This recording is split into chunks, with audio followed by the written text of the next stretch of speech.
अस्सलाम वालेकुम, आप देख रहे हैं प्रोग्राम नया दौर। मैं हूं बिस्मा खान और स्टूडियो से मौजूद है इसार राना साहब और ताहिर मलिक साहब। आज के प्रोग्राम में हम डिस्कस करेंगे कि आज जो है इलेक्शन कमीशन ने 39 अरकान कौमी असम्बली को PTI का मेंबर जो है वो तस्लीम कर लिया। इलेक्शन कमीशन ने नोटिफिकेशन भी जारी कर दिया। तहरीक इंसाफ की हिमायत याफ्ता 41 आज़ाद अरकान ने पार्टी वाबस्तगी का फॉर्म भी जमा करा दिया है। बैरून मुल्क में 2 अरकान मौजूद थे, उन्होंने भी जो है अपना फॉर्म जमा करवा दिया। अब ये फैसला तो आ गया, लेकिन दूसरी जानब इलेक्शन कमीशन जो है उसके अपने एतराज़ात वहीं के वहीं हैं। उसके अपने जो भी एतराज़ात हैं उसने सुप्रीम कोर्ट में आज पेश कर दिए हैं। इसके साथ ही साथ बात होगी कि तहरीक इंसाफ को अदालतों से रिलीफ मिलना तो शुरू हो गया, लेकिन ये रिलीफ जो है तहरीक इंसाफ को कितना इस मुश्किलों से निकाल पाएगा या नहीं निकाल पाएगा, इस पर डिस्कस करेंगे। साथ ही बात करेंगे कि एक तरफ पंजाब हुकूमत है, दूसरी तरफ तहरीक इंसाफ की हुकूमत है। दोनों हुकूमतें आपस में एक दूसरे को जो है वो टफ टाइम देने के लिए तैयार है, पंजाब हुकूमत तहरीक इंसाफ को देने के लिए। तो अब जो है ऊँट किस करवट बैठेगा, इस पर डिस्कस करेंगे। तो आज का प्रोग्राम शुरू कर लेते हैं मलिक साहब से।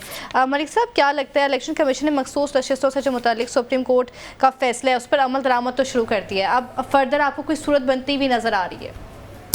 मेरा नहीं ख्याल अमल दरामद शुरू किया। ये जो जिन लोगों को उन्होंने नोटिफिकेशन किया है ये उन्होंने नहीं किया, ये आपकी सुप्रीम कोर्ट ने जब फैसला किया तो उन्होंने कहा था कि 39 वो लोग हैं जिन्होंने सर्टिफिकेट जमा कराया था कि मैं PTI का रुकन हूँ। पहले हम समझ लें कि इलेक्शन में जब आप इंतखाबात के लिए MNA के कैंडिडेट होते हैं तो या MP के कैंडिडेट होते हैं, आप बताते हैं मैं आज़ाद हूँ या मैं किसी पार्टी से हूँ। अगर मैं किसी पार्टी से हूँ तो मुझे एक सर्टिफिकेट लगाना पड़ता है कि ये मेरा पार्टी ने सर्टिफिकेट दे दिया कि बिस्मा साहब इस पार्टी से। तो ये तो भाई मेरे ये तो फैसला सुप्रीम कोर्ट का था कि हमारी जो फाइंडिंग्स हैं वो बता रही हैं कि 39 ने सर्टिफिकेट दिया। फैसला तो दिया था 41 पे, वो किधर है? और ख़ुद ही आपने अपने इंट्रो में बता दिया कि 41 लोगों की एप्लीकेशन जो है वो साइन करके चले गए हैं। तो इसका मतलब है कि मतलब मैं निकाल लो, मैं ये नहीं कह रहा कि इलेक्शन की, इसका मतलब है कि इलेक्शन कमीशन ने एक वो पुरानी टेक्नोलॉजी यूज़ की, उन्होंने ब्रेक लगा दी। उन्होंने उस तरह ग्रीन लाइट नहीं दी सुप्रीम कोर्ट ने जो किया करता। हाँ, अगर आप ये कहती कि 39 वो लोग हैं जिनका सुप्रीम कोर्ट ने कहा था उनके भी नोटिफिकेशन हो गए हैं और 41 के भी नोटिफिकेशन हो गए, फिर तो मैं आपकी बात मानता। अब लास्ट नॉट द लीस्ट, इसके साथ जो उन्होंने इतराज़ लगाया वो बड़ा रवायती है। मुझे तो वो पिछले साल वाली खुशबू आ रही है बंदयाल साहब वाली कि 90 दिन वाला इलेक्शन। उन्होंने कहा जनाब बिल्कुल ठीक है, हम आपकी इज्जत करते हैं, ये है वो जो अल्फाजी हैं। उन्होंने कहा जी इन्होंने तो इलेक्शन ही नहीं कराया, हमारे कागजों में हमें समझ ही नहीं आ रही इनका तंजीमी ढांचा क्या है। ये इलेक्शन कमीशन कह रहे राना साहब कि हमें समझ नहीं आ रही PTI का इंतजामी ढांचा क्या, और हमें ये समझ नहीं आ रही हम किससे जाके पूछे कौन क्या है। मतलब उनका जो है, जो मुझे समझ आ रहा है कि ना उनका कोई सदर है ना कोई जनरल सेक्रेटरी, यही होते हैं ना, ये तंजीम है। और सबसे बड़ी खबर है कि वो इतने तो ये फजूल सी पार्टी, इनकी वायरिंग ही ठीक नहीं थी। इनकी इस्लामाबाद का जो हेड ऑफिस है सेक्रेटरी, तो जब आपकी वायरिंग ठीक नहीं हो तो आपके पास कागजात भी, मैंने कल भी आपको बताया था कि वहाँ से बेशुमार इनके MNA MP के कागजात भी हैं जिनके सिग्नेचर थे वो भी चले गए हैं। और प्रैक्टिकली वाकई इनकी कोई तंजीम नहीं है। देखिए इतनी बड़ी पार्टी, उसका एक सेक्रेटरीट होता है ना, तो सेक्रेटरीट तो सील है। तो इलेक्शन कमीशन तो बिल्कुल सही कह रहा है। राना साहब, अब जब इलेक्शन कमीशन जो है अपने भाम दूर करने के लिए सुप्रीम कोर्ट से उसने रुजू कर लिया, जो उसने दरख्वास्त दायर की उसमें मतन में एक आ गया कि PTI का कोई तंजीमी ढांचा नहीं है, आज़ाद अरकान की तस्दीक कौन करेगा, दीगर भी इशूज़ उन्होंने डिस्कस किए। तो अब क्या होगा? देखें, वो जो उन्होंने कहा ना तंजीमी ढांचा नहीं है, तो ये तंजीमी ढांचा तबाह करने वाले भी वो खुद ही हैं। उन्होंने ये तंजीमी ढांचा तबाह किया। 2 दफ़ा PTI ने जो है इलेक्शन कराया, दोनों दफ़ा आपको उसमें एतराज़ हो गया। लेकिन एक चीज़ समझें, ये जो 39 लोग हैं ये तो वो थे जिन्होंने PTI के लिख के दिया कि हम कराए। 2 ग्रुप है ना, एक 39 एक 40 का। 40 वालों ने भी दे दिया लिख के, उनमें से 3 लोग रह गए थे, 2 बाहर रह गए थे, एक रियाज फतेहाना थे, तो वो भी आजकल में हो जाएंगे। अब इलेक्शन कमीशन का इशू क्या है? इलेक्शन कमीशन जो है वो गंडे खाना चाहता है 100 और 100 कुछ और खाना चाहता है, उसका मुझे पता नहीं है, ठीक है ना। लेकिन ये तय है कि ये इलेक्शन कमीशन औखा हो सौखा हो जो मर्जी कर ले, जिन्ने मर्जी भाम इनू पैदा दें, ये सीटें PTI को मिल चुकी हैं। ठीक हो गया। और दूसरी बात ये कि जब ये जो फैसला आया था ना, इसमें उन्होंने ये लिखा था कि अगर कोई इबाम हो तो कोई भी जो जज अवेलेबल हो आप उनके पास चले जाएं, उनसे क्लियर ले लें। जस्टिस मुनीब मौजूद है, ठीक है, वो आजकल में क्लियर कर देंगे कि सुप्रीम कोर्ट ने फैसला दिया है वो ये दिया कि ये जो 40 अरकान है ये भी पीटीआई के हैं। आपने इन्हें मजबूर किया कि इधर उधर करके और ये उसमें आपने इन्हें चक्करबाजी दी, लेकिन ये पीटीआई के अरकान है और आज उन्होंने लिख के दे दिया, ऐसे ही है। तो आप समझे कि असल खौफ क्या है।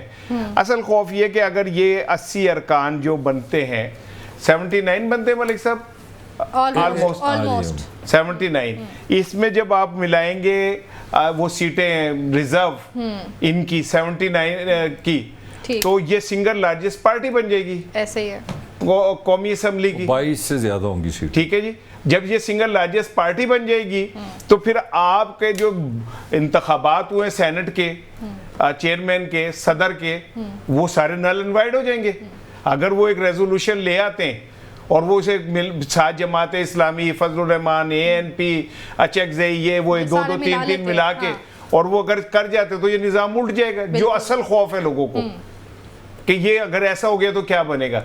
लेकिन आप ये तय कर समझ लें कि इलेक्शन कमीशन को शायद आदत हो गई है कि वो उसने लाजमी प्याज खानी है, और तो नहीं मैं कुछ कह रहा, ठीक है, आजकल बहुत सख्ती हो गई है। वो रिजवान रजी और सईद चौधरी हमारे दोस्त हैं, उनके खिलाफ को पहला वो आ गया है, क्या कहते हैं कि आप पेश हों, अच्छा आपने यूं कहा है और यूं कहा है, और वो आप पेश हो इस्लामाबाद, उन्होंने आ गया दोनों। अच्छा जी, वो जो फायरवाल है ना, जिसे हमारी अजमा बुखारी फाइबर वाल कह रही है, वो समझ नहीं, कोई प्लास्टिक दी दीवारा ने जी खड़ी की जानी है। अच्छा, वो फाइबर समझ। हाँ, उन्होंने अजमा ने कहा कि फाइबर वाल जैसे ग्राउंड फ्लोर था ना, तो इसमें भी तुम्हें आ सकता है ना, तुमने फाइबर कह दिया अजमा के नाम पे। नहीं, उन्होंने कहा है। अच्छा, उन्होंने कहा, अल्लाह माफ करे, मैं तुमसे इंग्लिश सीखी है, मुझे थोड़ी सी आती है, और अगर जो लफ्ज मुझे नहीं आता मैं नहीं बोलता, मैं अपने आप को हीरो बन के ऐसी इंग्लिश नहीं बोलता जो मेरे बाद में गले पड़ जाए, ग्राउंड टू अर्थ हो जाए या फाइबर वाल हो जाए, तो मैं तो नहीं बोलता। लेकिन ये कि वो 2 को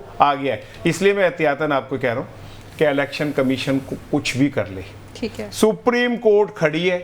और इस बार मजे की बात यह कि ये फैसला जो है बंदियाल साहब ने नहीं दिया, ये फैसला काजी साहब ने दिया, और वो भी शामिल है उस फैसले में जिन्होंने कहा कि पीटीआई को सीटें मिलनी चाहिए। बिल्कुल राना साहब। मलिक साहब, जैसे कि राना साहब भी बात करें कि अगर इनको मिल जाती है पार्टी, पोजीशन क्या होगी फिर पीटीआई की? नहीं, मैं तो अभी इसी पे खड़ा हूँ ना, जब एक देखें, सुप्रीम कोर्ट इदारा है तशरीह करने का, कवानीन की तशरीह करने का। सुप्रीम कोर्ट का काम है कि कोई डिस्प्यूट हो जाए तो राइट एंड रॉन्ग डिफाइन कर सकता है, मगर फैसला तो इलेक्शन कमीशन ने करना है। कौन सियासी पार्टी है, कौन MNA है, कौन MPA नहीं है, सारी बातें जब आपके इलेक्शन कमीशन की वो कहते हैं ना, अंदर तो इसमें साफ नज़र आ रहा है, वो कहते हैं तंजीमी ढांचा ही नहीं है। मेरी डेफिनेशन में, ये मैं अपनी डेफिनेशन कर रहा हूँ, वो तो एक किस्म की इनको पॉलिटिकल पार्टी की डेफिनेशन में नहीं ला रहे। तो मैंने आपको पहले भी कई दफ़ा कहा है, जो जितनी भी हमारी छोटे मोटे 1-2 दोस्त हैं, हम जब उनसे बात करते हैं इलेक्शन कमीशन वाले, वो अंदर से बड़े एरिगेंस दिखाते हैं। वो कहते हैं यार तुम जर्नलिस्टों को पता नहीं है, तुम हमेशा समझते हो कि हम अदालतों के मातहत हैं, हम अदालतों के मातहत नहीं हैं। ये मैंने कई दफ़ा इस शो में बताया। वो कहते हैं कि यार हम तो खुद एक इदारा हैं, आपको पता आज ही अभी जान छूटी है उसकी, फवाद चौधरी की। कहाँ से जान छूटी है? तौहीन इलेक्शन कमीशन केस से।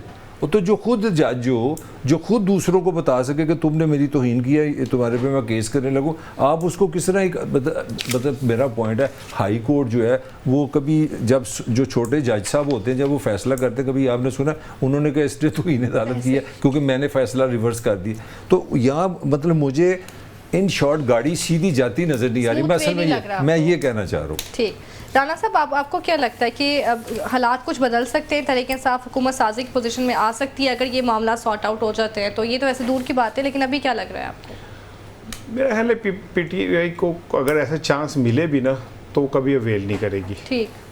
ठीक है, और उन्हें क्या ज़रूरत है, करेगी नहीं, क्योंकि करना नहीं चाहिए। उसकी रीज़न ही कि अगर आज तमाम जमातें उन्हें कहें कि आए जी आप हुकूमत बना लें, आप सिंगल लार्जेस्ट पार्टी होगी, वो कभी नहीं बनाएंगे। वो चाहते तो पीपल्स पार्टी के साथ मिलकर आगाज़ में ही बना सकते थे। ठीक है, वो इसलिए नहीं बना रहे कि उन्हें इस बात का पता है कि कोयलों की दलाली में मुंह काले करने का कोई फ़ायदा नहीं है। आप ना बिजली को ठीक कर सकते, ना आप गैस का मामला ठीक कर सकते, ना आप महंगाई को कंट्रोल कर सकते। हाँ, सिर्फ मुफ्त दिया गाला खा सकते हो तुसी। ठीक है, तो वो क्यों खाएं? उनका तो नैरेटिव रोज़ बरो अगर सिर्फ पीटीआई के रास्ते में 9 मई ना हो तो आप क्या समझती हैं कि पीटीआई को कोई रोक सकता है हुकूमत साजी से? कोई दुनिया की ताकत नहीं रोक सकती। ये 9 मई उनके रास्ते की दीवार है और ये टूटनी चाहिए यार। मैं तो कह रहा हूँ कि पाकिस्तान के मुफाद के लिए हमें इस 9 मई का एक दफा फैसला कर देना चाहिए। बिल्कुल ठीक है। आर्या पार। जो लोग जिम्मेदार हैं उन्हें सजाएं दें, जो लोग नहीं हैं उनको मौका दें पाकिस्तान की सियासत में हिस्सा करने लेने का। और पाकिस्तान को इस वक्त जरूरत है एक बोल्ड बहादुर क़यादत की। बिल्कुल ठीक है, वो उन्हें शहबाज शरीफ की जरूरत नहीं है। जो अब मैं तो हैरान होता हूँ उनकी गुफ्तगू के ऊपर। अभी उन्होंने उसका इफ्तिताह किया एक इस्लामाबाद में हॉस्पिटल का, तो उन्होंने बड़ा जुमला कहा मलिक साहब कि ये हॉस्पिटल इंशाल्लाह अमीर गरीब ताकतवर कमजोर सबको इलाज की सहूलतें फराहम करेगा, को फ्री करेगा। तो नहीं, अमीर गरीब ताकतवर सबको एक ही जगह से मिलेगा। और उन्होंने फिर शेर भी पढ़ा कि एक ही सब में खड़े हो गए महमूद और एयाज। तो मैंने उनसे पूछना था कि क्या ये हॉस्पिटल आपको भी इलाज फराहम करेगा, या आपके लिए जो लंदन और यूरोप के हॉस्पिटल हैं वही इलाज दे सकते हैं? आपके कमर में दर्द हो तो आप वहां जाएंगे, आपके प्लेटलेट्स गिरे तो आप वहां जाएंगे, आपको कोई कार्डिक प्रॉब्लम हो तो आप वहां जाएंगे। पाकिस्तानी जो हैं इन हॉस्पिटल्स के अंदर रुलते फिरें, मरते फिरें, कोई फर्क नहीं पड़ता। आपने तो अपना इलाज बाहर कराना है, ऐसे ही ठीक है ना। हेलीकॉप्टर सहूलत मिलेगी। लाहौर में पंजाब में बेड नहीं है पूरे, लोग बरामदों के अंदर लेटे हुए, ठीक है।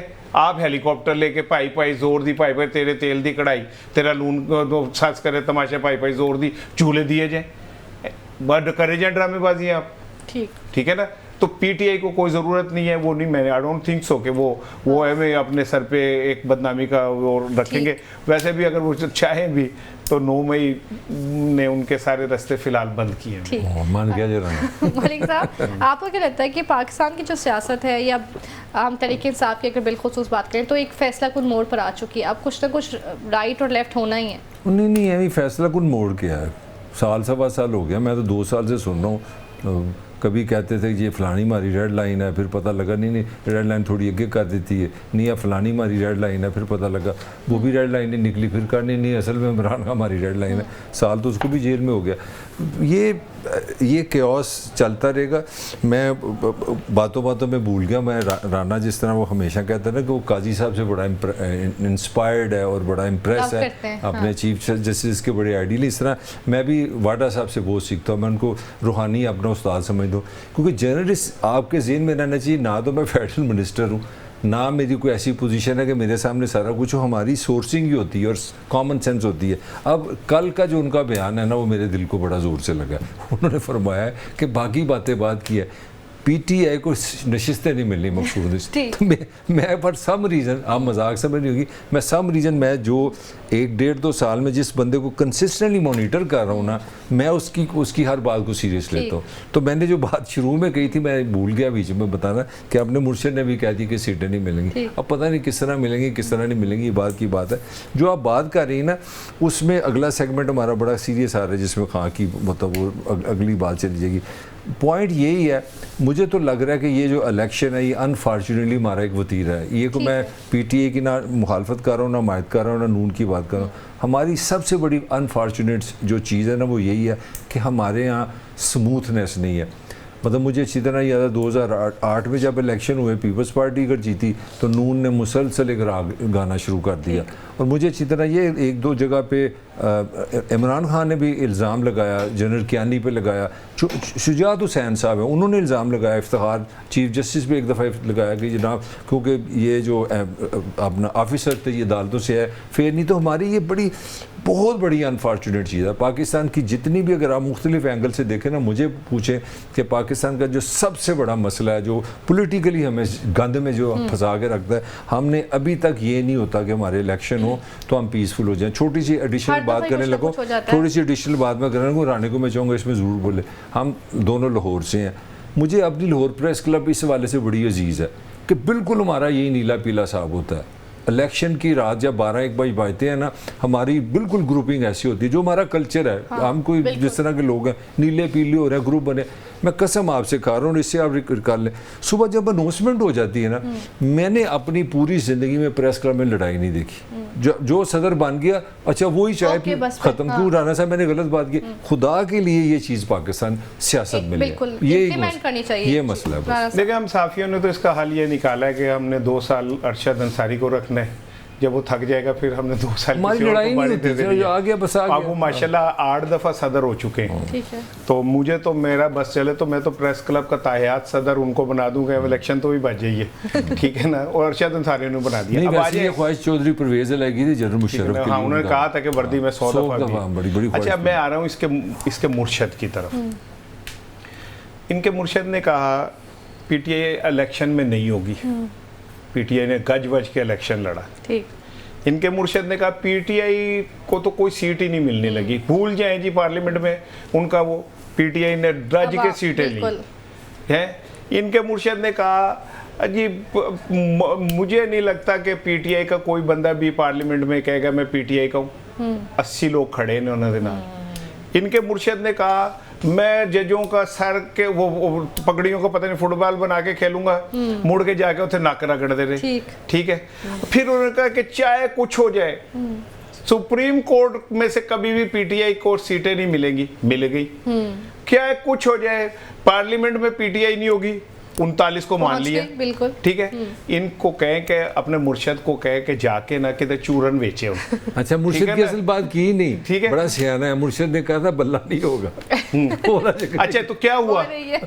सुने ना, बात तो सुन लेना। मुर्शद ने कहा था बल्ला नहीं होगा, तो सुप्रीम कोर्ट ने फैसला क्या दिया है कि आपने बेईमानी की।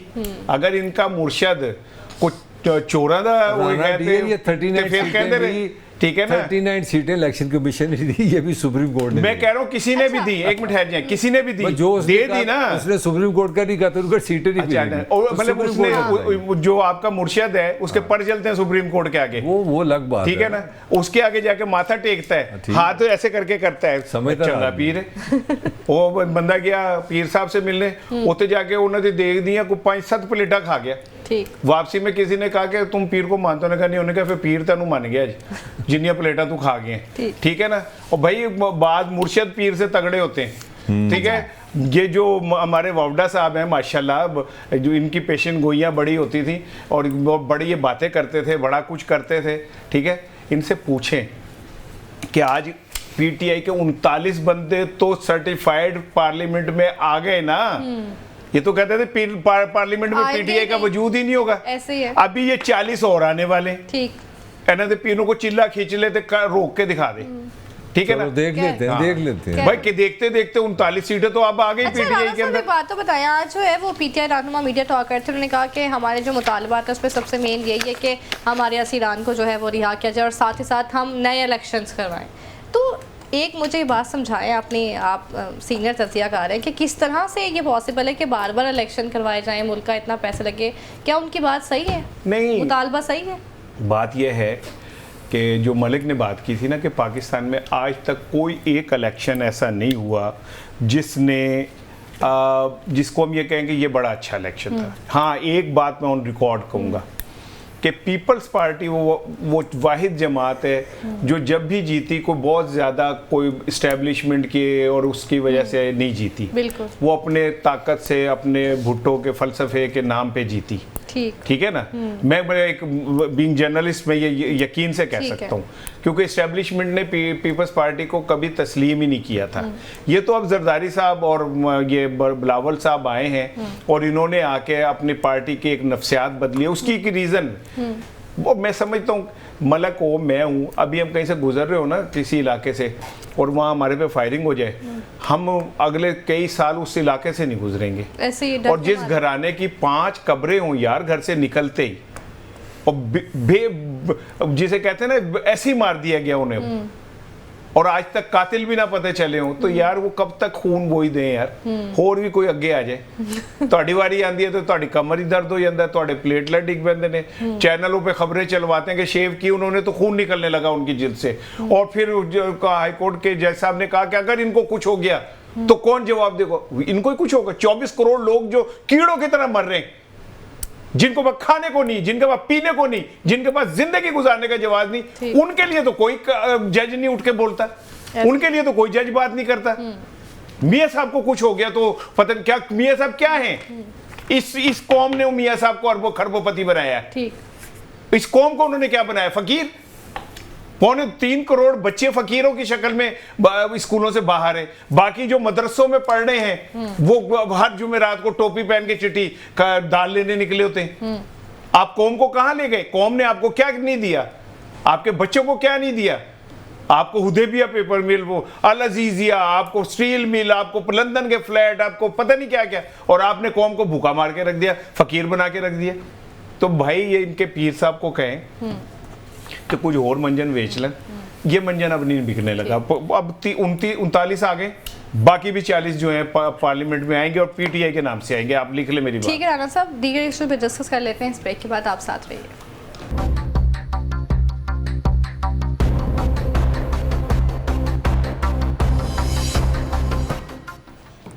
Welcome back. बात कर लेते हैं कि बानी पीटीआई को 9 मई मुकदमात में बड़ा रिलीफ मिला। लाहौर हाई कोर्ट ने 12 मुकदमात में जिस्मानी रिमांड का फैसला जो है वो कलअदम करार देते। राणा साहब, क्या लग रहा है आपको, अब क्या आगे कुछ रिलीफ मिल रहा है, कोई बेहतरी आएगी? नहीं, बेहतरी मुझे नहीं पता कि आप किस सेंस में कह रही हैं बेहतरी, और मुश्किलात में ज़रा कमी हुई है? नहीं, मैं ये भी समझता हूँ कि अदालतों ने जो भी फैसला दिया वो रिलीफ नहीं है। वो आइन और कानून जो कहता है वही है, उसके मुताबिक फैसले देनी है, और उन्हें कोई ज़रूरत नहीं है किसी को रिलीफ देने की। वो इंसाफ दें लोगों को, और जो अदालतें इंसाफ देती हैं वही असल रिलीफ होता है। लेकिन मुझे ऐसा लग रहा है कि अदलिया की और इस्टेब्लिशमेंट की जो लड़ाई है ना, वो खुल के सामने आती जा रही है। ये 9 मई जो है, ये आप समझ लें कि मलक जो बार बार बात कहता है कि 9 मई के पीछे इस्टेब्लिशमेंट खड़ी है, और वो ये समझते हैं कि 9 मई एक भयानक वाक़या है पाकिस्तान की तारीख का, और उनका ये कहना है कि जी जिन्होंने किया उनको तो करार वाकई सज़ा मिलनी चाहिए। ठीक है। अब 12 मुकदमात में इमरान खान का जिस्मानी रिमांड हुआ था, हाई कोर्ट ने उसे रोक दिया, कलादम करार दे दिया, ख़त्म, finish, end, bye bye ta-ta. ठीक है। तो ये एक बड़ी, मैं समझता हूँ कि मैसिव किस्म की आने वाले दिनों में आप एक मैं समझता हूँ कि हो सकता है ना भी तसादुम देख सकते हैं, और वो तसादुम वो खुल के सामने आ चुका है कि अदालतें अपने फैसले दे रही हैं इस बात से लापरवाह होकर कि इसका इम्पैक्ट किसके लिए क्या बनता है और किसके लिए क्या बनता है, और दोनों तरफ दे रही हैं। यानी ये है कि पीटीआई के खिलाफ भी फैसले जा रहे हैं, पीटीआई के हक में भी जा रहे हैं। तो मैं बेहतर यही समझता हूँ कि अदालतों को इसी तरह होना चाहिए, वो किसी के तर्जुमान ना हो, जो आइन और कानून कह रहा है आप उसके फैसले दे दें, दैट्स इट। तो ये एक आने वाले दिनों में तसादुम, आने वाले दिनों में नहीं, मुझे ऐसा लग रहा है कि ये खड़े हो चुके हैं, दो इदारे आमने सामने खड़े हैं, और दोनों के दरमियान एक खामोश किस्म की वार जो है वो जंग शुरू हो चुकी है। मलिक साहब, आपको क्या लगता है कि अब जो है अदालतें एक तरफ तो रिलीफ दे रही हैं, जैसे कि राणा साहब भी कह रहे हैं, और एक तरफ जो है कहीं ना कहीं से उन पर वार भी हो जाता है, तो अब आगे क्या फर्दर सिचुएशन बनती हुई नजर आ रही है? क्योंकि आज बानी पीटीआई ने जो है वो चीफ जस्टिस काजी फाइज साहब पर दोबारा आदम एतमाद का इजहार भी कर दिया है, दरख्वास्त दायर की। खैर वो तो थोड़ा सा एक अलग टॉपिक है ना, इसी पे हम बात करते हैं। देखिए, बात बड़ी ये एक बड़ी हुकूमत के लिए बड़ी संजीदा बात होगी उनके लिए, क्योंकि मैंने 2-3 दिन पहले आपको कहा था कि जो ज़राए बता रहे हैं हुकूमत के, वो कह रहे हैं कि 9 मई पे हमारा होमवर्क क्लास का हुआ है, हमारे वकला, हमारी जो एविडेंस हैं उसमें आपकी वजारत दाखिला का भी मैंने रेफरेंस आपको दिया था। फिर मैंने आपको ये भी कहा था कि जब पंजाब हुकूमत ने पूरा एक फाइंडिंग की थी, तो इनके लिए जो सबसे बड़ी, मैं समझता हूँ, मैं हुकूमत की तरफ इशारा कर रहा हूँ कि उनके लिए सबसे बड़ी हैरानगी की बात है कि वो तो उन्होंने जाना था चाइना लाहौर से, तो वो लाहौर भी गाड़ी रुक गई है। अब हुआ क्या है? असल में हुआ ये है कि जज साहब ने किस चीज़ को कालेदम करार दिया। हमारे यहाँ जो लॉ कहता है कि जब आपने किसी मुल्ज़म का रिमांड लेना है ना पुलिस ने, तो वो मुल्ज़म को सामने पेश करे। जज साहब ने आप एक बड़ी लीगल और एक कानूनी बात की, उन्होंने ये कहा है कि भाई मेरे सामने कोई बंदा वीडियो पे आ जाए, मुझे क्या पता उसके इर्द गिर्द कौन है। जिस तरह आप टीवी पे सिर्फ नज़र आ रही है, मैं नज़र आ रहा हूँ, कोई ये नहीं को देख सकता मेरे सामने कौन खड़ा है। तो एक इंसाफ का तकाजा ये है कि जो जज है उसका फेस टू फेस किसके सामने हो, जो मुल्ज़म है। मैं खान की बात नहीं कर रहा। तो ये हुआ हुआ ये था कि पिंडी से जनाब उनको वीडियो भी लिया गया था, तो जज साहब ने ना डिमांड दे दिया था। तो इससे जो अगला जो क्वेश्चन पैदा हो रहा है ना, राना उस तरफ नहीं गया, उसको जाना भी नहीं चाहिए था, आपने जो सवाल किया। अब मुझे बताएं, आपने तो लगाई है सेल, दर्जन होते हैं 12, तो आप लोग तो अंग्रेजी मीडियम में ना तो डजन कहते हो, हम अभी दर्जन कहने हैं। अब दर्जन मुकदमात का मतलब है कि पहले तो खां को लाओ लाहौर, तो फिर हर दफ़ा उसको लेके जाओ अदालत में, और आपको पता है इस हुकूमत ने तो अभी तक डंडा सोटा चला के खां सड़कों पे ना आए। मैं मतलब खुली बात कर रहा हूँ। अब खां की पॉपुलैरिटी पे मुझे शक नहीं है। अब ज़रा मुझे इसका पॉलिटिकल इम्पैक्ट समझने की कोशिश करो। इस जैसा वांटेड मैन जिसकी मकबूलियत हो, आप उसको पहले लाओगे अपना कोर्ट लखपत रखो जेल में, क्योंकि केसेस 9 मई लाहौर का है ना, तो कानून की पहली बात होती है जहाँ वाक़या हो वहाँ पे आप आते हैं। अब ज़रा इन केसेस पे उसको आना जाना करके दिखाओ, तो मुझे तो समझ आई है कि हुकूमत के लिए इंतहाई बहुत बड़ा एटम बम है। ये छोटी मोटी खबर नहीं है कि वो तो सीधी अदालत तो सीधी हो गई है कि वो उसको अदालत में पेश करो, ये अभी बात नहीं गई। और इतना जो सोर्सेज थे ना वो इतने शोर थे, उन्होंने ये कहा था, उन्होंने कहा जी बेस्ट वकील जिनकी अंग्रेजी राने से भी अच्छी है, और राने से अच्छी इंग्लिश मैंने आज तक नहीं किसी की देखी, उन्होंने कहा राने से भी उनकी अच्छी इंग्लिश है, वो लॉ को भी बहुत समझते हैं। ऐसी कड़की है कि खां समझे बस, वो कहते थे मुंह से नाम नहीं हम लेते, ये समझे कि वो ज़िंदगी मौत वाला मसले में हमने डाल दिए। इतने बड़े केसेस हैं, और अभी केस चला ही नहीं तो सीधा जज पड़ गया, उन्होंने कहा चलो चुक दो 12 मुकदमे। तो this is a very very big development. ठीक, राना साहब आपको क्या लगता है, जैसे आज तो रिलीफ मिल गया 12 मुकदमात में, लेकिन 9 मई का जो सबसे मेन इशू है वो वहीं का वहीं है। अब क्या मिलिट्री कोर्ट्स में ट्रायल होगा, क्या होगा फर्दर इस बार? देखिए, एक तो इसकी आपने बात पे नहीं जाना, ये कहता है मैंने राणे की से अच्छी इंग्लिश नहीं देखी, इन्हें देखी है, ये कि बड़ा तेज है, इसने सुनी नहीं है मेरी, ठीक है ना, तो ये सही कहता है कि बोली है तो सुनी नहीं है, तो इसकी बात पे नहीं जाना। दूसरी चीज़ ये है कि देखें आज का एक बड़ा इम्पोर्टेंट जो चीज़ हुई है ना अदालतों में, वो हुई है अरशद शरीफ कत्ल केस के जो समात को के लिए उसे मुकर्रर कर दिया गया। ये सब बिग बिग बिग डिसीजन। अब ये पूछें कि ये मैं किस सेंस में कह रहा हूँ कि इतना बड़ा डिसीजन हो गया है, और आज खुद नोटिस पे जो हुआ है और 29 जुलाई को समाप्त करेगा। अब मैं जो पहले बात कह रहा था कि इदारों में तनाव नज़र आना शुरू नहीं हुआ, नज़र अब खड़ा हो गया आके, सही, ठीक है।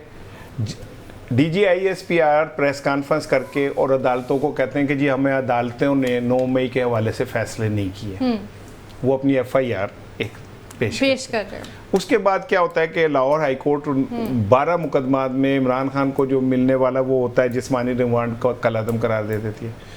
आज ये जो अरशद शरीफ कत्ल केस है, इसको समझें, अरशद शरीफ की वालदा बीवी जो कुछ कहती है, अगर वो समात के दौरान डिस्कस होता है तो बड़ी एम्बैरेसमेंट होगी बहुत सारे लोगों के लिए। बिल्कुल। और सुप्रीम कोर्ट शायद अब एक तरफ वो अपनी ताकत दिखा रहे हैं, एक तरफ वो दिखा रहे हैं, शायद एक तरफ मैं अपने औकात से बढ़ के बात बता रहा हूँ कि यार इतनी बड़ी बात दो बंद में चल रही है कि वो ये कहते हैं प्रेस कॉन्फ्रेंस में आगे से ये कर देते हैं। और ये केस मुझे जो लग रहा है वो ये है कि ये जवाब गज़ल है, ठीक है ना, क्योंकि जब ये खुले केस चलेगा तो बहुत से पेंडोरा बॉक्स खुलेंगे। हकीकत क्या है ये तो बाद में होगी और फैसले भी बाद में होंगे, लेकिन उस पेंडोरा बॉक्स के अंदर क्या क्या खुलता है वो बड़ा एम्बैरेसिंग हो सकता है। सो आपने जो मुझसे सवाल पूछा कि जी 9 मई के हवाले से, तो 9 मई के हवाले से रियासत अपनी जगह पे बिल्कुल खड़ी है, डिटरमेंट। उसके साथ जो इदारे हैं जैसे वजारत दाखिला है, वजारत कानून है, ये सारे जो है अलाइन है। लेकिन चलें अभी आप मलिक से करें, फिर मैंने आपसे ये मैं चाह रहा था कि इसका जो अगला इम्पैक्ट बनने जा रहा है क्या इमरान खान के लिए बन सकता है, मैं उस पर बात करूंगा। लेकिन मैं चाह रहा हूँ कि आप मलक को ले लें, वो मलक बैठे नींद आनी शुरू हो गई थी मुझे। हाँ कि सवाल करो ना, को मैं तो सो रहा था। सो गए थे प्रोग्राम में? सो गए थे। मैं राना के तरह बहुत करता हूं। आपको क्या लगता है ये जो 9 मई वाले मुकदमात हैं इसमें क्या बनने जा रहा है वानी PTI के लिए? देखिए ना, देखो लड़ाई है पॉलिटिकल, एक तो केसेस है ना 9 मई अपनी जगह। खां के लिए जो आइडियल चीज़ है, खां के लिए आइडियल चीज़ है उसको सड़कों पे लाया जाए, चाहे वो ऐसी एक तोप हो, टैंक हो, उसके अंदर वो बैठा हो, क्योंकि खां को पता है कि ख़ास तौर पे जिस जगह पे हम बैठ के जिस शहर में हम तकरीर कर रहे हैं ना, यहाँ पे बड़े जिक्र थे रेड लाइन, फलानी लाइन और सोशल मीडिया।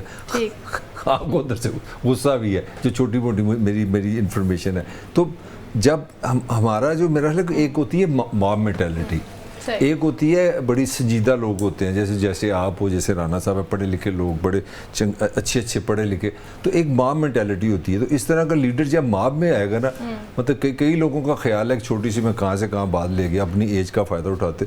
मैं तो भी टीन एजर था, यंग एज थी मेरी, तो जुल्फ़कार अली भुट्टो साहब गिरफ्तार हो गए। तो जब वो उनको पहली ज़मानत मिली ना, he was going to Karachi, तो वो जब यहाँ से लाहौर से जा रहा था ना, तो अपना मेरा ख्याल फोर्डो स्टेडियम के सामने बड़ा 40-50 साल पुराना वाक़या, तो वहाँ से जा रहे थे, गलती से उस दौर में मौलाना नूरानी थे, जमीयत उलमा पाकिस्तान के सरबराह, वो भी किसी तरह उस ट्रैफिक में आ गए, तो उनके साथ बदतमीज़ी हो गई। तो वो किसी ने कहा कि यार वो जो इस्तकबाल हुआ है ना भुट्टो का, एक दफ़ा गिरफ्त होकर रिहा हो के, तो जो समझदार लोग थे ना, उन्होंने तब एक बात कही थी, जब मैं तो बिल्कुल बच्चा था, तो उन्होंने कहा यार ये जो इसका इस्तकबाल हुआ है ना, ज़ियाउल हक इसको के लिए ये चैलेंज बन गया, क्योंकि उसके वो तो बड़ा ही शरीफ आदमी था। ज़ियाउल हक तो बहुत ही ईमानदार था, बड़ा अच्छा मुसलमान था, उसने तो वादा किया हुआ था 90 दिन का। तो हम तो वह छोटे थे, हमारे बड़ों ने मान लिया कि वाकई 90 दिन में इलेक्शन हो गए। तो जो पहला पाकिस्तान में डेंट पड़ा था ना, लोगों ने कहा कि नहीं यार अब ये 90 दिन नहीं होंगे। पॉइंट मैं कहाँ से कहाँ रिलेट कर रहा हूँ, क्यों? क्योंकि भुट्टो तब लोगों का ख्याल था ये क्या है यार, ये क्या इस पर मुकदमा बना दिए वो, मगर जब वो जेल से बाहर आया ना, तो ऐसी एक एनर्जी जनरेट हुई, और वो एनर्जी, वो भुट्टो की एनर्जी ना, वो भुट्टो की एनर्जी फिर 86 में बेनज़ीर ने निकाली, जब वो लाहौर से यादगार गई। ये सब कॉन्टिनेंट की तारीख का सबसे लंबा जुलूस था ये बेनज़ीर का। तो मैं कहना चाह रहा हूँ कि Imran is desperately looking for attempts. और ये जो केस में मेरा नहीं ख्याल किसी ने इस एंगल से इस पे बात की है कि जो जज ने जो मज़ा दे दिया इमरान को, उसने कहा कि भाई मैं किस तरह रिमांड दूँ, पहले उसको मेरे सामने लाओ। सामने लाने से मुराद मैं कहता हूँ एक दफ़ा इमरान को आपने 2-3 दफ़ा एक्सपोजर दे दिया, उसको सड़कों पर ले आया, तो मुझे लगता है कि जो क्राउड है वो मोमेंटम में ना चेंज हो जाए। ये मैं कह रहा हूँ। राना साहब, आप जो इम्पैक्ट्स की बात कर रहे थे, अच्छा देखें, मैं ना मलिक की एक बात को ज़रा थोड़ा सा कंटिन्यू करना चाह रहा हूँ। करें। मलिक साहब ने जैसे कहा कि जब भुट्टो साहब बाहर आए ज़मानत के बाद, तो फिर वो ट्रेन से उन्होंने गए कराची, तो जो उनके इस्तकबाल हुए वो इतने बड़े थे, जो मलिक साहब बात कह रहे हैं कि उससे ज़ियाउल हक खौफज़दा हो गए।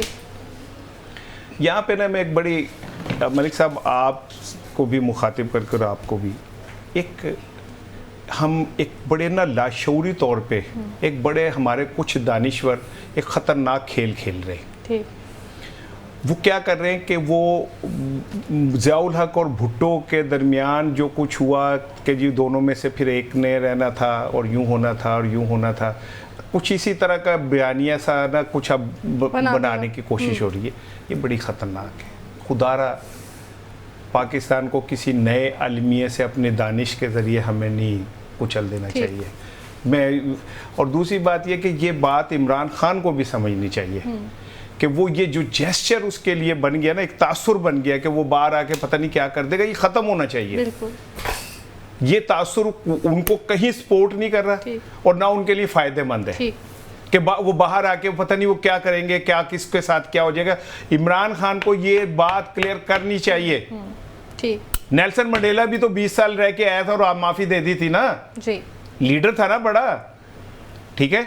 मैं मंडेला साहब का पढ़ रहा था कि जब वो सदर बन गए ना, तो एक दिन वो डिनर पे थे किसी रेस्टोरेंट में। हमारे तरह थोड़ी होते हैं कि वो अचानक पता चलता है कि वो रास्ते में जाते जाते उन्होंने मलका आलिया ने ना मोटरवे पे एक जगह रोकी, मैंने कुछ चीज़ें लेनी है, और फिर वो अंदर गई तो लोगों ने कहा हाय आप आ गई, ओहो, तो साथ ही वीडियो बननी शुरू हो गई, अच्छा आप क्या हैं। वो अचानक गई और वीडियो बन गई, और अचानक स्पेशल ब्रांड सारा मैनेज किया हुआ था। अचानक सारा मैनेज पहले से ही हुआ था। तो नेल्सन मंडेला को वो इतना बड़ा लीडर नहीं था, तो वो तो डायरेक्ट किसी भी रेस्टोरेंट में चले जाता था। तो वो जब जाके बैठे तो उनके सामने मलिक साहब एक बंदा बैठा था, तो वो उनको देख के ना घबरा गया। तो नेल्सन मंडेला ने अपने स्टाफ से कहा कि इसे बुलाओ। वो आ गया, तो मंडेला साहब ने उन्होंने कहा कि आप मेरे साथ डिनर करेंगे। तो वो आदमी का हक्का बक्का उड़ा हुआ रंग, उसने कहा जी, वो डिनर किया और जल्दी जल्दी करके वो चला गया। स्टाफ ने पूछा कि सर ये कौन है जिसे आपने डिनर के लिए कहा।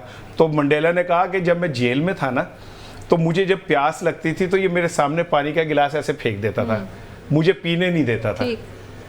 तो आज मैं सदर बना हूं तो मैं अब इससे बदला ले लूं। मैंने उसे बुला के अपने साथ खाना खिलाया है। शायद उसे इतनी अजियत, वो पुलिस वाले उस टाइम मारते तो ना होती जितनी अजियत उसे उस डिनर में हुई होगी, शर्मिंदगी की। ठीक है, इमरान खान क्यों ये तासुर बना रहा है कि मैं कोई चंगेज खान हूं, मैं बाहर निकल के गर्दनें वाड़ दूंगा? भाई वो अगर वो कौमी लीडर हैं तो ही शुड बिहेव लाइक अ कौमी लीडर और कहे कि मैं किसी से कोई बदला नहीं लेना। भाई हम सब पाकिस्तानी हैं, हमने पाकिस्तान की तरक्की के लिए काम करना है। ये क्यों कि वो उसके मुखालफिन कहते हैं वो साद रफीक के वो जिंदा गाड़ देगा या यूं कर देगा, या राना सनाउल्लाह कहते हैं, ये तासुर उसके फायदे में नहीं जा रहा, ये नुकसान में जा रहा है और ये तासुर उन्हें ख़त्म करना होगा। ठीक, मलिक साहब जैसे कि तासुर की बात कर रहे हैं राना साहब, तो अब PTI वालों ने जो एहतजाज की कॉल भी दी थी और बार बार वो ये लफ्ज़ दोहराते हुए देखे जाते हैं कि जी पुरअमन एहतजाज है, पुरअमन एहतजाज है। तो फिर पहले क्या हुआ था? पहले क्यों एहतजाज में इतनी शिद्दत आ गई थी कि अब जो है एहतजाज का नाम भी लिया जाए तो हुकूमत और बाकी सब लोग घबरा जाते हैं? वो देखिए ना, हमारी ट्रस्ट डेफिसिट है ना, दोनों तरफ से ट्रस्ट। वो अगर वो कहते हैं पुरअमन होगा तो आज 3 दिन की हमने दफ़ा 144 पंजाब में लगा दी, वो आपका आगे टॉपिक है। तो हमारी वो इशू नहीं है हमारे। देखें बात है सारी कि वो कहते हैं दिलों के राज तो ठीक है, अल्लाह ताला जानता है, मगर असल चीज़ है आपके अंदर क्या है। अगर वो राणे की बात है थोड़ा सा, क्योंकि राणे ने छेड़ दिया, मुझे भी एक वाक़या याद आ गया। मैं इत्तेफाक की बात है, जो नेशनल कांग्रेस थी ना जिसका ये प्रेसिडेंट था, उसके जनरल सेक्रेटरी को मैंने इंटरव्यू किया हुआ है, आई यूज़ टू इंटरव्यू। तो मैंने उसको इंटरव्यू किया तो मैंने उससे पूछा, मैं कहा यार तुम इतनी बड़ी हिस्टोरिक इवेंट के गवाह हो जब उसने प्रेसिडेंट का ओहदा लिया, ये दुनिया का सबसे बड़ा वाक़या, और मेरा नहीं ख्याल मेरी होश में दुनिया के मॉडर्न हिस्ट्री में इतने लोग वहाँ पे गए, American president, British prime minister, Jordan, ये वो सारी दुनिया गई थी एक रिस्पेक्ट देने के लिए कि एक इंसान ने, एक दुनिया ने बड़ी बड़ी शिफ्ट लिया है। क्योंकि अभी तक हम सदियों से रंग में फंसे हुए थे। जो वाक़या मैं सुनाने लगा हूँ राणे के साथ, इसको जोड़ो, जो हमारा कॉन्टेक्स्ट पाकिस्तान है बाय द वे, कि जब तक हमारा पॉलिटिकल माइंड और हमारी रियासत का माइंड इस सतह पे नहीं जाएगा, आप हेल्दी नहीं हो सकते। बाकी ये टॉक शो के लिए अल्फाज हम इस्तेमाल करते नहीं, क्योंकि हमने तनख्वाह लेनी है। फैक्ट्स आर फैक्ट्स ये कि दिल के राज में बताने लगो। तो उसने मुझे बताया, उसने कहा जिस दिन इसने प्रेसिडेंट बनना था ना, ये बंदा वो बता रहा है जो जनरल सेक्रेटरी उसके साथ था, और ये 21 साल, कल मैंने राणे को बताया वो 21 साल है, ये 21 साल दोनों ने इकट्ठी सजा काटी थी। ठीक हो गया, यंग था जब, ये जवान था जब गया आया, तो दुनिया के, अच्छा दूसरी बात, 21 साल में दुनिया ने इसकी एक तस्वीर नहीं देखी। ये इसको एक आइलैंड में रखा था। उसने बताया कि जब हम बैठे ना, सारे प्रेसिडेंट वगैरह बैठे, तो मैंने उसको कहा कि मंडेला वो थोड़ा टाइम रह गया तो तुम तैयारी करो, अंदर आ जाओ। तो कहता मुझसे पूछता है कि वो तुमने जेलर को बुलाया? कहता है मैंने कहा जेलर को क्यों बुलाना था, जिसके साथ 21 साल गुजारे थे। कहता है मंडेला से मैंने कहा कि यार खुदा का खौफ खा, 21 साल में जो उसने मुझे एक बात बताई, मेरा लिए कहीं कोड नहीं, उसने कहा हमारी मुख्तलिफ सज़ाएँ थी। एक सज़ा ये थी कि संडे के संडे ना वहाँ उन्होंने गड़ा खोदा था 6 फीट का, उसमें हमें खड़ा करते थे, तो वो जेलर हमारे सर पे ना यूरन करता था। कितने साल? 21 साल। कहता है मंडेला ने एक पोजीशन ली, उसने कहा देखो बात सुनो, हम जा रहे हैं नया जनूबी अफ्रीका बनाने, अगर हमने यही हिसाब रखना है कि 21 साल हमारे सर पे गोरे ने ये किया तो अब हमारी बारी है, तो फिर मैं प्रेसिडेंट नहीं बनता, तुम किसी और को ले। कहता है उसने इतना रफड़ डाला, हमें मजबूरन बुलाना पड़ा जेलर को, और जेलर को फर्स्ट लाइन पे बिठाया। जब वो बैठा तो फिर आगे वो प्रेसिडेंट बना। तो इस तरह जो कौमें हैं, जो इज्तिमाई तौर पे जो चेंज आती है, चेंज बयानों ब्यूनों से नहीं आती है, यानी कुछ ये हम जहाँ फंसे हुए मुकाबलेबाजी से नहीं फंसी। जिस तरह हम ये कहते हैं जी इधर से, हम कहते हैं इधर से डंडा आएगा, वो कहते हैं अदालत से रिलीफ मिल जाएगा। दुनिया में तो रिलीफ का लफ्ज़ ही नहीं है। दुनिया में तो लफ्ज़ है अगर आपने सही किया तो आपको सज़ा नहीं होगी, अगर गलत किया, रिलीफ का भी लफ्ज़ पाकिस्तान नहीं है। तो ये लेवल पे आपको जाना पड़ेगा। आई विल सेकंड राणा साहब आपका पॉइंट जल्दी से। बस मैं तो देखे ना, मैंने तो कह दिया कि PTI को अगर अपने अगली सियासत में कुछ बनना है या करना है तो उन्हें अपना नैरेटिव में थोड़ी सी तब्दीली लानी पड़ेगी। और नैरेटिव एक तो इस्टेब्लिशमेंट के खिलाफ जो बयानिया उसके साथ उन्हें नहीं खड़ा होना चाहिए, उससे पीछे आना चाहिए। और दूसरी बात यह है कि इमरान खान का जो इमेज है ना कि मैं गाटे ला देंगा ठीक है ना, उससे बाहर आना चाहिए। राणा साहब, इमरान खान साहब तो बाहर आएंगे पता नहीं, लेकिन पंजाब हुकूमत जो है वो तहरीक इंसाफ के मुकाबले आन खड़ी हुई है। डिस्कस करते हैं इस ब्रेक के बाद, साथ रहिए।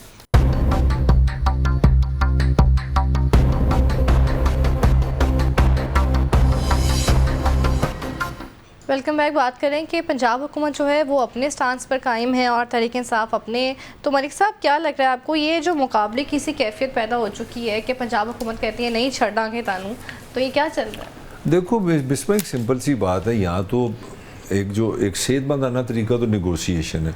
समझदार लोगों ने कहा कि अल्टीमेटली अरब और इसराइलियों को भी बैठना पड़ेगा। जो समझदार लोगों कहते हैं जी आप इंडिया से जितना मर्जी लड़ लें, 4 जगह आप भी कर चुके हैं, बात फिर टेबल भी ख़त्म होनी है। तो अगर हम इंडिया पाकिस्तान के बारे में कुछ लोग अगर इस तरह की बातें करते हैं या अरबों की मिसाल लेते हैं, तो यार ये तो हम एक ही ज़मीन के लोग हैं। तो अगर हम PTI वाले अब ये फिर हम नहीं करते, हमें नहीं चाहिए कि गलत कौन है सही को, हम तो सबसे ही बात कर सकते हैं।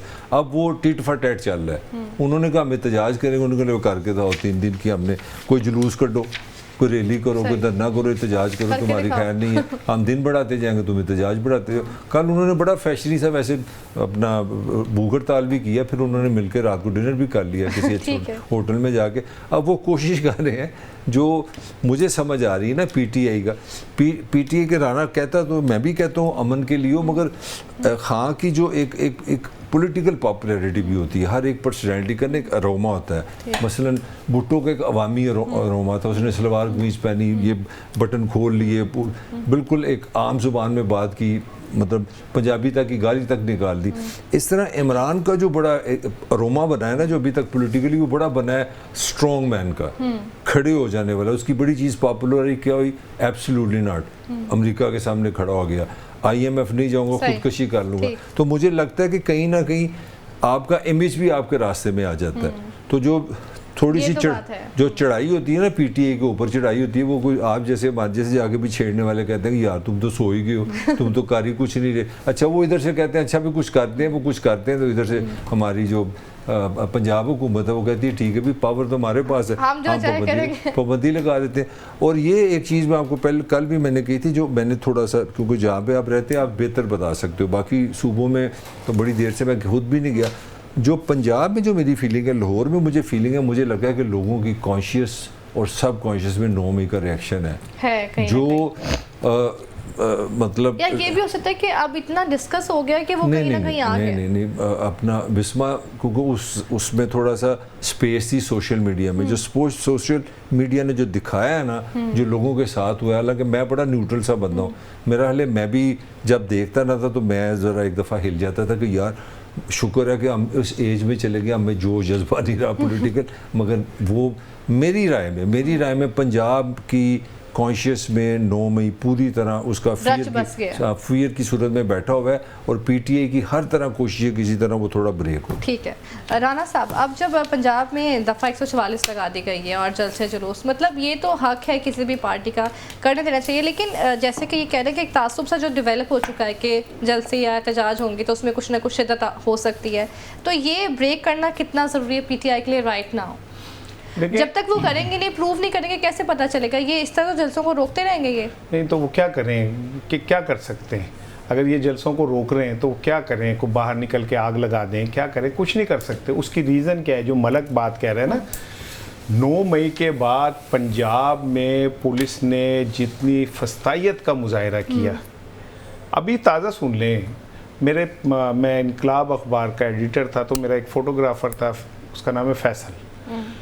वो फोटोग्राफ़र है, तो ये जो सियासतदान है, वुज़रा हैं, ये अपने दौर में कुछ फोटोग्राफ़र रख लेते हैं मलिक साहब के उनकी कवरेज के लिए। हाँ, उनकी ज़रूरत होती है। वो हमाद अज़हर के उसमें चला गया, मीडिया सेल में, जॉब नौकरी, मतलब सीधी बात। जब 9 मई हुआ तो उसको उठा लिया गया। उठाने के बाद उसको पता नहीं कहाँ क्या क्या टार्चर होता रहा।